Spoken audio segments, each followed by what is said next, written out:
Hello guys, this is the story of the shocking Coppermine Expedition. Now this is a tale of determination and courage, despite the harsh conditions and absolute disaster. This one will shock you at the end. Now the Coppermine Expedition of 1819 to 1822, it was a British overland undertaking to survey and chart the area from Hudson Bay to the north coast of Canada.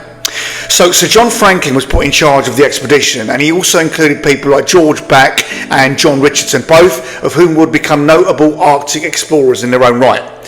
Starting from the shores of Hudson Bay in August 1819, the expedition took nearly a year to travel the 1,700 miles to the Great Slave Lake.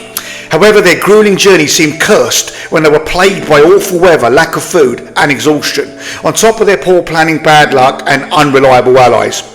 Eventually the party reached the Arctic coast, but only explored roughly 500 miles before turning back due to the onset of winter and the exhaustion of their supplies, the lack of game for food and due to near starvation.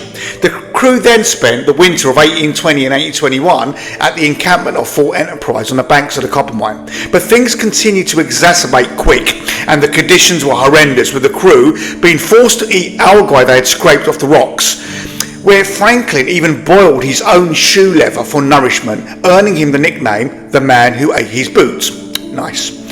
Things were going from bad to worse as the weaker members of the party lagged behind, with 11 out of the 22 crew dying from starvation, being murdered by the others, and even a cheeky bit of cannibalism, where some of the crew started to secretly feast on the bodies of their colleagues who had already perished.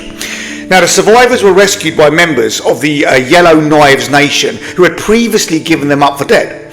Only 8 of the original 19 members of the expedition survived, including Franklin, who would then go on to achieve even greater notoriety back in Britain, where he was revered as being a hero for the courage he had shown in extreme adversity.